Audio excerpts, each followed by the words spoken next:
Yuk, kembali lagi. Kali ini di Fans Bola Uncensored edisi bahas Serie A.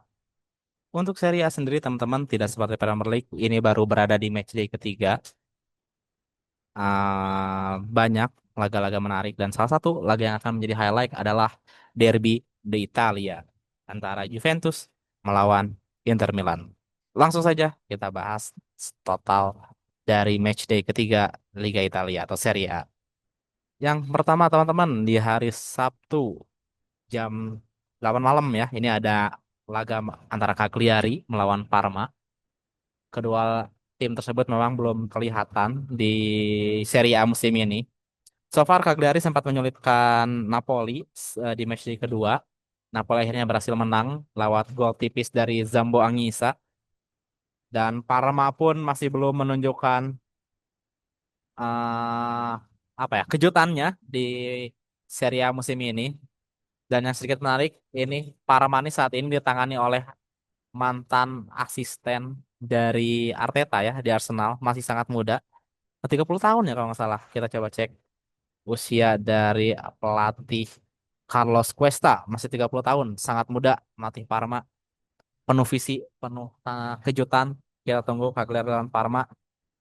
Sebenarnya Cagliari sempat, bukan sempat ya, diunggulkan dalam laga kali ini dari kekuatan yang ada. Namun bukan berarti Parma tanpa perlawanan sekali lagi. Tapi Cagliari, saya sedikit mengunggulkan Cagliari.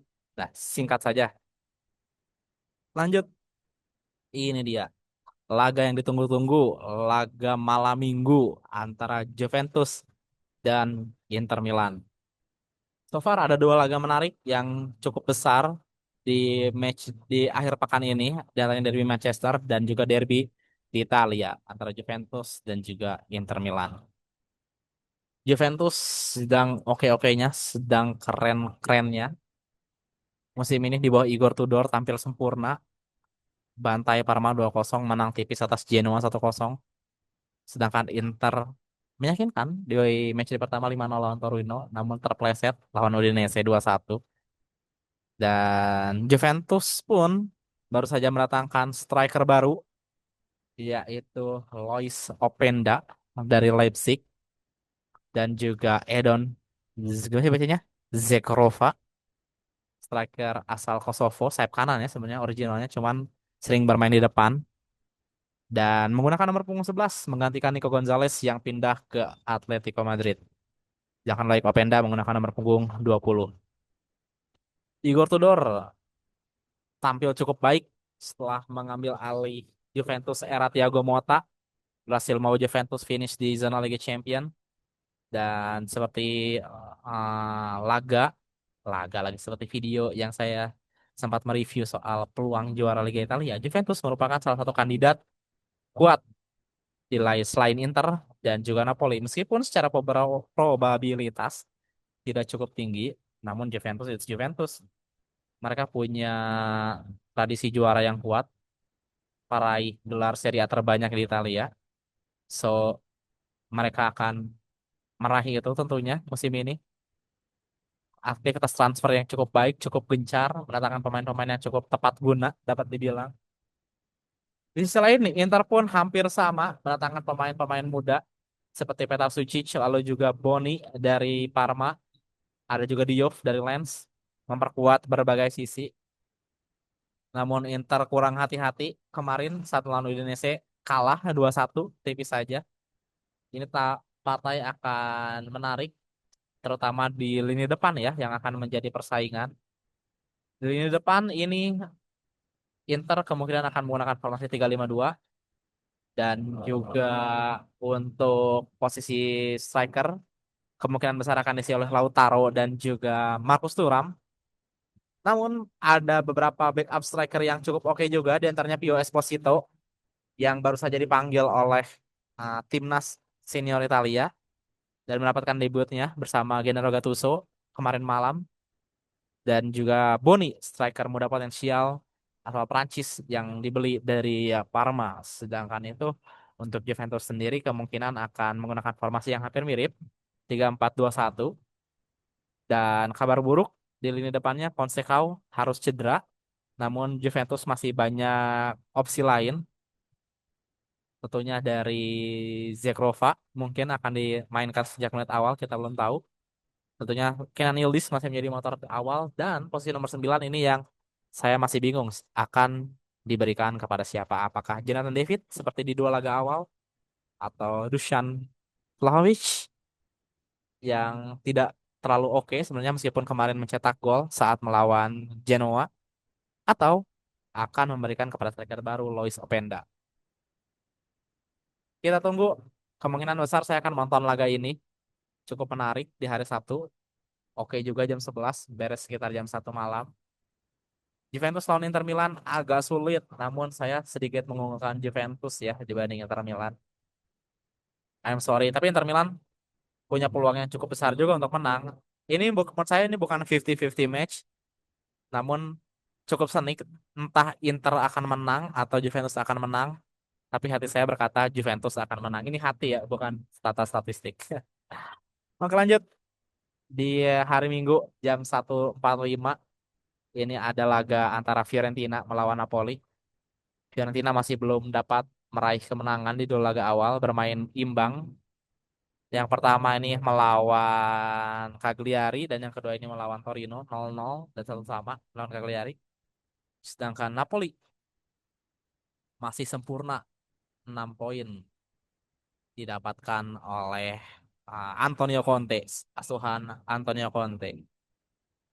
Di laga pertama melawan timnya Bang Itzes, Bang Jai, gara-gara Bang Jai yang tidak dimainkan, kalah Sassuolo 2-0, Napoli menang dan unggul di menit-menit akhir pada laga melawan Cagliari. Masalah Napoli di dua-dua laga awal adalah lini serang ya, striker. Setelah Romelu Lukaku yang cedera diproyeksikan cedera kurang lebih sekitar 3 bulan. Dan Lorenzo Luka tidak dapat memaksimalkan kesempatan yang ada. Dia belum dapat mencetak gol. Dan Napoli mendatangkan pemain berposisi striker di menit-menit terakhir bursa transfer, yaitu adalah Rasmus Højlund dengan skema pinjaman dan juga opsi pembelian ya nantinya dari Manchester United. Patut kita tunggu. Feeling saya kemungkinan besar Højlund akan langsung diturunkan sebagai starter. Mengingat Højlund sudah mempunyai reputasi dan juga pengalaman di Serie A saat bermain untuk Atalanta. So, meskipun bermain di Artemio Franchi, kandangnya Fiorentina, Napoli sangat diunggulkan untuk dapat memenangkan pertandingan. Lanjut, ada AS Roma menghadapi Torino. Ini juga partai yang kemungkinan besar akan dimenangkan oleh AS Roma. AS Roma di bawah Gasperini ini cukup menjanjikan, cukup menyenangkan untuk diikuti. Saya kemungkinan besar ingin menonton salah satu laganya. Dan nanti hari Minggu main jam setengah 6 bro, 17.30 melawan Torino. AS Roma cukup menarik. Salah satu pemain yang menjadi catatan saya adalah ada dua, ada Wesley yang berdatangkan dari Flamengo, dimain sebagai wingback kanan, dan juga Evan Ferguson, striker asal Irlandia yang meraih posisi utama di samping dari Artem Dovik. Torino memang belum menemukan permainan terbaiknya. Matchday pertama dibantai Inter 5-0, matchday kedua berhasil imbang dengan Fiorentina. Namun AS Roma in high spirit, memiliki pelatih yang memang serius untuk terus menang dan saya berharap sih AS Roma bisa kembali bersaing di gelar juara ya, dengan skuad yang ada dan dengan pelatih yang ada seharusnya AS Roma bisa bersaing. Otomatis persaingan di Serie A ini jauh lebih menarik, jauh lebih asik. So far ini ada Inter dan Napoli yang masih diunggulkan dari segi probabilitas. Lalu juga ada Juventus dan Roma dan AC Milan tidak boleh dilupakan, teman-teman. Lanjut, ada Atalanta dan Lecce. Harusnya Atalanta bisa menang. Atalanta memang di dua laga awal ini belum dapat menang. Setelah ditinggal Gasperini, pelatih yang menahkodai selama 9 tahun, saat ini Atalanta dipegang oleh Ivan Juric. Pernah juga menjadi asisten Gasperini saat di Inter Milan kalau tidak salah. Dan akan menghadapi Lecce, tim promosi. Atalanta dari skuad jauh lebih oke, jauh lebih mantap. Scamacca menjadi tumpuan di lini serang Atalanta. Karena Secchi kiper utamanya. Dan ya, singkat saja Atalanta diunggulkan. Dan ini dia AS bisa melawan Udinese. Udinese sebenarnya banyak ditinggal pemain ya, seperti Taufang, lalu juga Yaka Bayol yang pindah ke Leeds United, lalu juga ada Christoph yang pindah ke Atalanta. Namun somehow Udinese can manage it.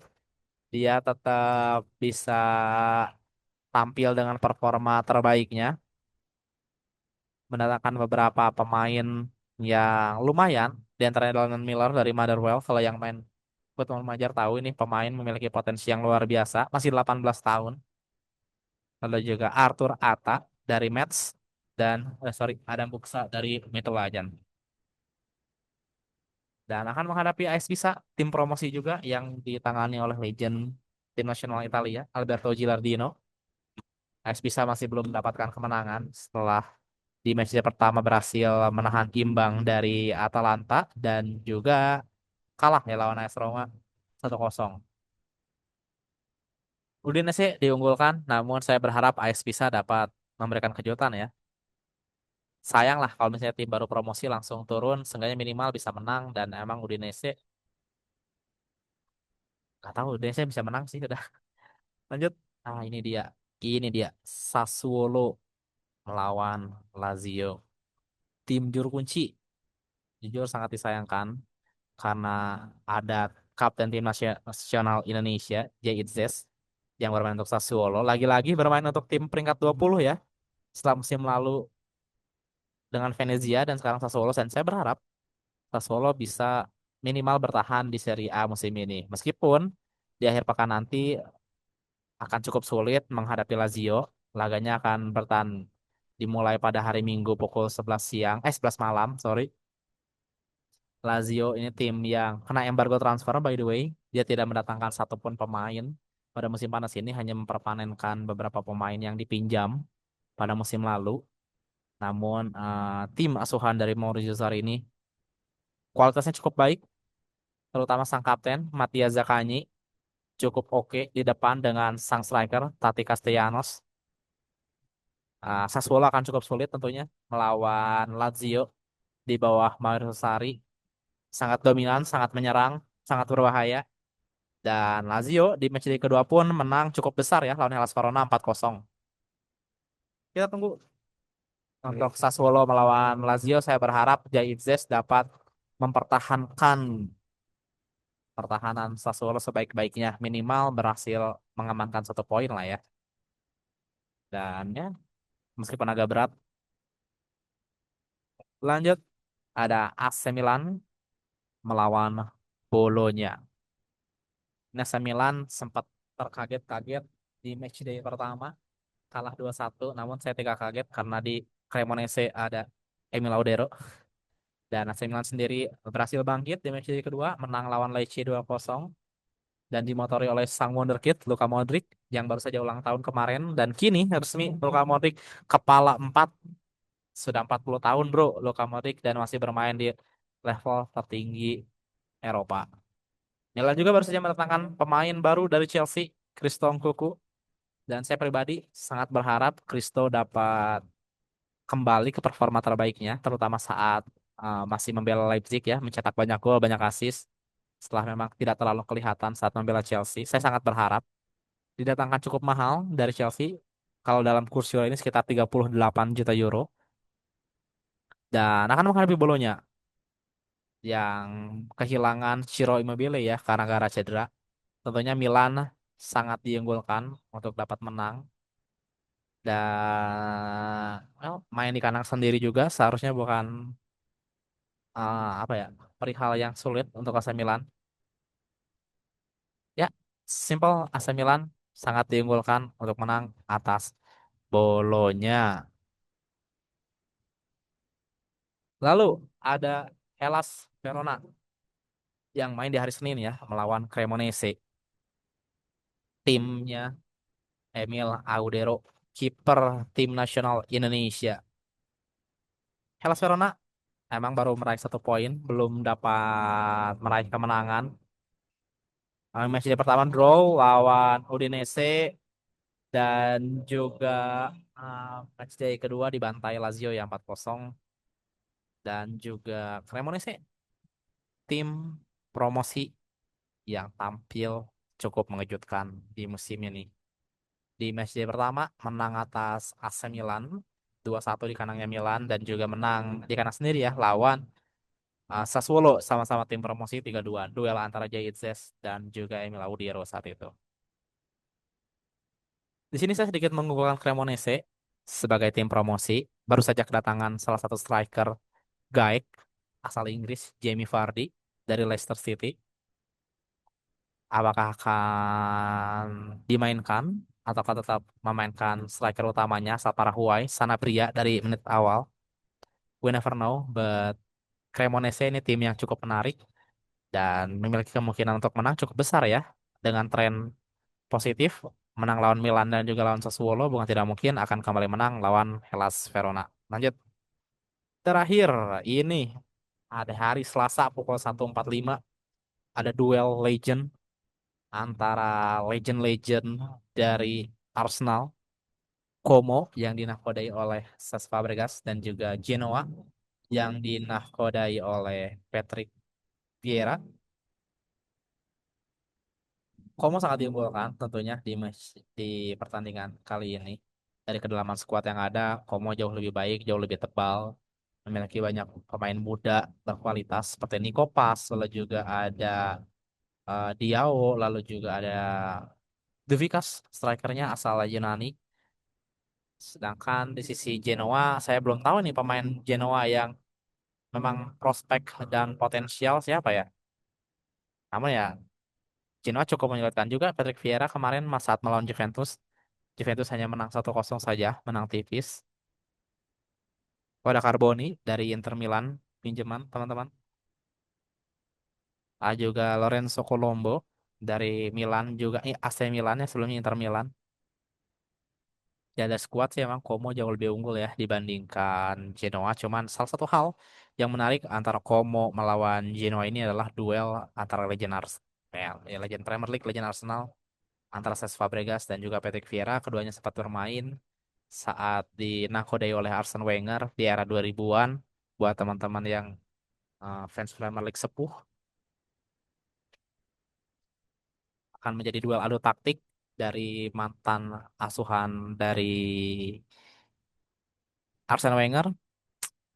Namun Como, saya sedikit mengunggulkan Como karena memang skuad yang ada dan Fabregas mungkin jauh lebih visioner ya dan jauh lebih menarik dari segi permainan dibanding Patrick Vieira. Ya, segitu aja teman-teman buat review untuk Serie A. Singkat aja, simple. Enjoy the weekend, terutama derby de Italia yang main cukup pagi sebenarnya, jam 11 malam untuk level Liga Italia. So, enjoy Serie A. Ciao. Ciao.